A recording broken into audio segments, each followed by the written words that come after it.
السلام علیکم ورحمۃ اللہ وبرکاتہ۔ وعلیکم السلام ورحمۃ اللہ وبرکاتہ۔ کیا حال ہے سب کا؟ الحمد للہ الحمد للہ۔ نحمده ونصلی علی رسولہ الکریم، اما بعد فاعوذ باللہ من الشیطان الرجیم، بسم اللہ الرحمن الرحیم۔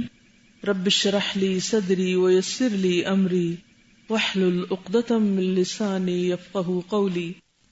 چوپائے سے بدفعلی کرنے والے پر حد لازم ہوگی یا تعدیبی سزا؟ چوپائے یعنی جانور جیسے گائے، بھینس، بکری وغیرہ، ان کے ساتھ وطی اور بدفعلی کرنے کی عقوبت اور سزا کے متعلق 3 قول ہیں۔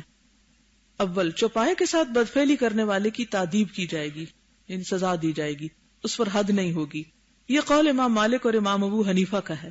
ایسا ہی ایک قول امام شافعی کا ہے اور امام اسحاق کا بھی یہی قول ہے۔ نمبر 2، اس کا حکم زانی کا حکم ہے۔ اگر کمارا غیر شادی شدہ ہے تو اسے کوڑے لگائے جائیں گے، اور اگر محسن شادی شدہ ہے تو اسے رجم کیا جائے گا۔ یہ قول حضرت حسن کا ہے۔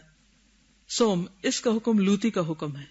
امام احمد بن حنبل کی یہی تصریح ہے، کیونکہ یہ بھی ایک غیر طبعی فعل ہے، فطرت کے خلاف۔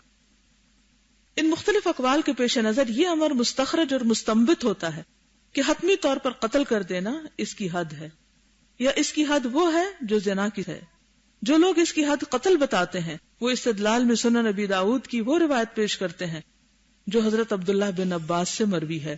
حضرت صلی اللہ علیہ وسلم نے ارشاد فرمایا، من اتا بہیمۃ فاقتلوہ واقتلوہا معہ۔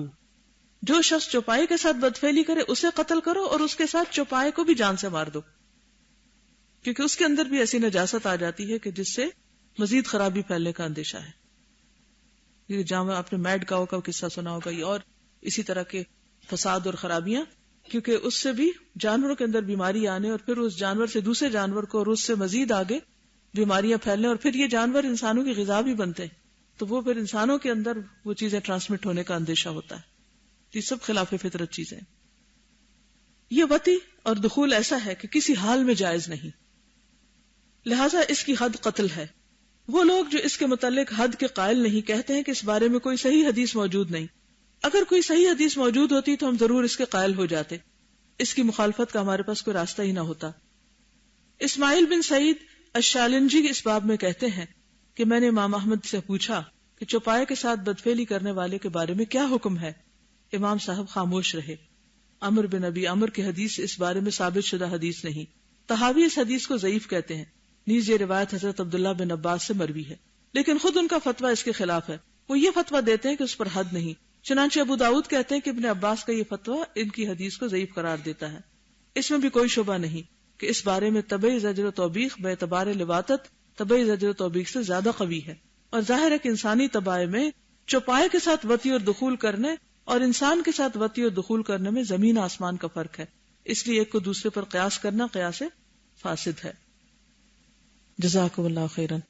سبحانک اللہم و بحمدک، نشہد ان لا الہ الا انت، نستغفرک و نتوب الیک۔ السلام علیکم و رحمۃ اللہ وبرکاتہ۔